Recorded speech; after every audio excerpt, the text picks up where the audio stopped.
Hello BookTube, my name is Elizabeth. Welcome to my channel, Bouquets and Books. In this video, I will talk about the longest books on my TBR. I will split it in two. I will start today with the longest fiction books, and tomorrow I will do the longest non-fiction book. Well, I say tomorrow, I'm going to post the video tomorrow, but I'm going to film it right after this one. So, the reason why I want to talk about the longest book on my TBR is that, one, I need content for Vlogmas, and two, I sort of want to convince myself that they're not that bad, that they are easy books, and that it's not because they're long that I should be afraid of them. So, there we go. All my fiction books, the longest fiction books, are candidates for March of the Mammoth. It's a readathon in March where we are encouraged to read a book that is at least 800 pages long. So the shortest books of my longest books are at least 800 pages long. So the first one is, the shortest of my longest books is Bleak House by Charles Dickens. I have not read a ton of Dickens. I've read A Christmas Carol and David Copperfield. I quite like David Copperfield, but it's more liking it in the long term. While I read it, I don't know if I liked it that much, but in hindsight, the characters did stay with me for a long time. I still remember it very well, so I can say that I did like David Copperfield. And Bleak House, I think I'm going to like because it's about the judiciary system, the legal system in 19th century UK, England. And I think it somewhat has a happy ending, a bit like David Copperfield, which is not necessarily something that happens all the time in Dickens. So I think this is one Dickens that I could enjoy. Next is another Dickens. This one is 886 pages long. It is the Pickwick Papers. I've had this book for 2 decades. I don't remember exactly where I bought it, but pretty close. I know I was in Europe when I bought it, and I was visiting, and I started reading it, and I had difficulty understanding it. So I put it aside and bought another book and read something else. But I carried that book all the way home with me, and I've kept it, and I keep thinking I'm going to give it another try. And I did give it another try, and that time I just did not get into it. I don't know why. So I still have it. It's still there, and for some reason I have difficulty getting into it. But it's supposed to be a very funny Dickens. And also somebody told me, I don't remember who, that it was perhaps more perhaps would be best to consider it a collection of stories rather than an actual novel, because I know that Pickwick and his comrades are traveling throughout England and meeting some quirky characters, even though they are themselves quite quirky characters. So yeah, this one sounds a bit like a challenge for me. The next one is in French, but it was originally written in Spanish. It is The Savage Detectives by Roberto Bolaño. This is a Mexican writer.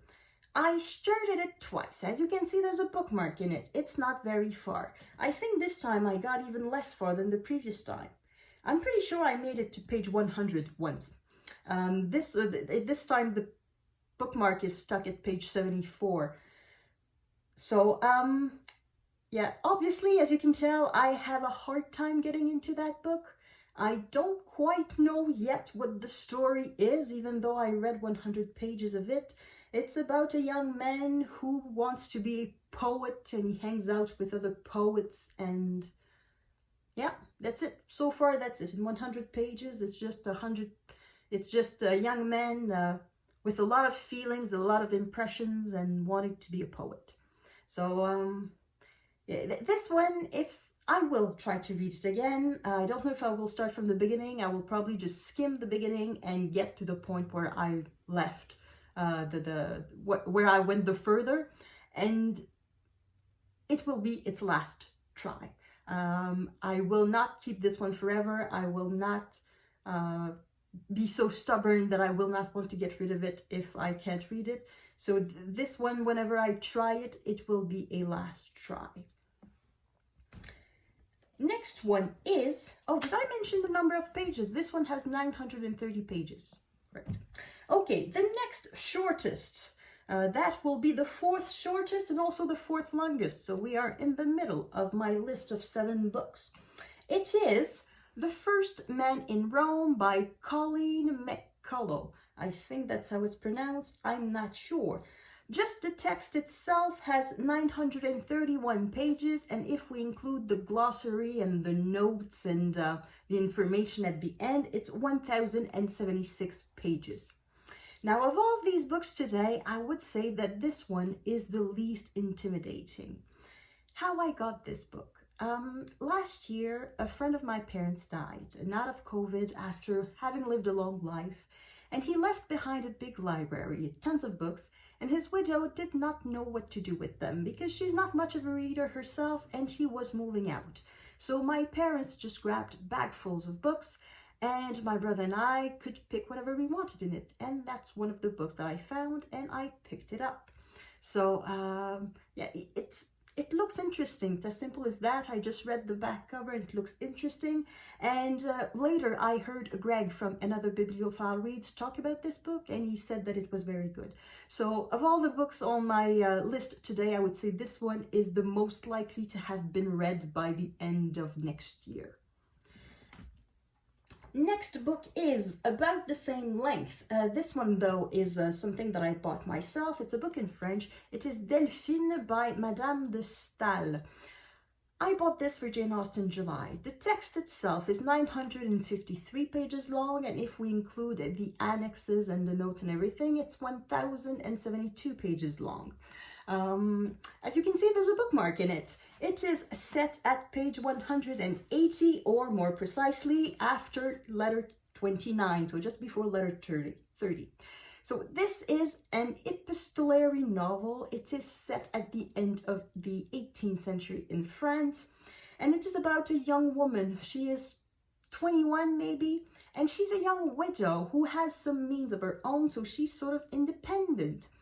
And she has a friend who is older and who is completely manipulative. And that's the thing I don't like about this book. I don't like older characters manipulating younger characters.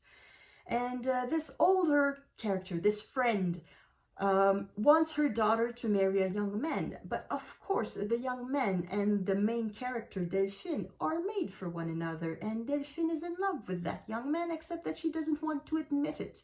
So of course, a lot of sad things will ensue. And the story in itself is interesting. The characters are interesting. The letter writing is interesting, but it is very, very slow paced. And I think that is why it sort of petered out a bit on me. I didn't have enough of an incentive to pick it up again to read letter 30 and 31. And I don't know how many letters they end up exchanging, but it's something I would like to have read, but I don't necessarily want to read it, if it makes sense.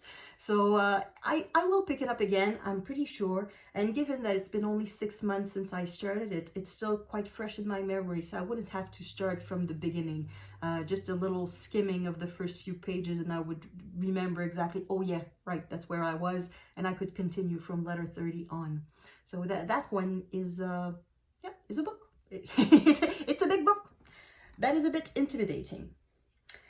Second longest book on my TBR. It is 1110 pages. It is Belle du Seigneur, and the title in English is Belle du Seigneur. It is by Swiss writer Albert Cohen, and I did start reading this book, but it's a bit of a funny thing, a funny, sad thing. When I started reading it, I had difficulty situating it in time, because the characters were behaving in a way that did not quite fit modern life, but there was no indication whatsoever of the environment they were living in. So there was no phone call, there were no cars, but there were no horses either. So I couldn't figure out when this novel was set. So I went on the internet, and the only summary that I got was the blurb at the back, which is an excerpt of the book and means absolutely nothing. So it didn't help me. So I went on Goodreads, And the first review at the top that my eyes couldn't avert was an absolute massive total spoiler in 3 lines. Yeah, it's... So I was sort of kind of discouraged because I still didn't know when the book was set, and I know how it ends. So I stopped reading it after about maybe 20 or 30 pages. I don't remember exactly.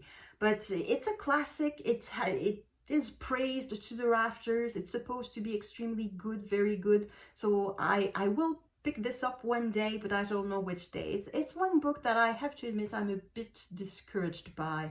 I'm a bit intimidated. And now I think I know it's set in the 1930s.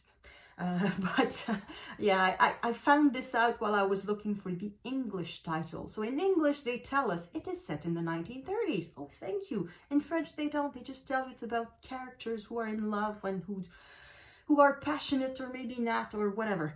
They just talk about the characters. Apparently, the setting doesn't count in French. So one intimidating book on my TBR. And finally, the longest book on my TBR, with 1,124 pages, is London by Edward Rutherford. I don't have a good history with Rutherford. It was short, but it was intense. A few years ago, I was looking for historical fiction because I like historical fiction, and the name Edward Rutherford cropped up. So the name of I found the name of Edward Rutherford, so I went to the bookstore, I looked what there was, and the book Paris was there. And I thought, oh, historical novel, Paris, yay, that's for me. And I started reading it, and I hated it. It was set in 3 different timelines, the same family, I think, but I had the distinct impression that the story was sort of forced into the setting, that it was not a story that sprang from the setting. And it bothered me. And especially for the timeline that was in the 19th century, it felt like just a massive excuse for name dropping.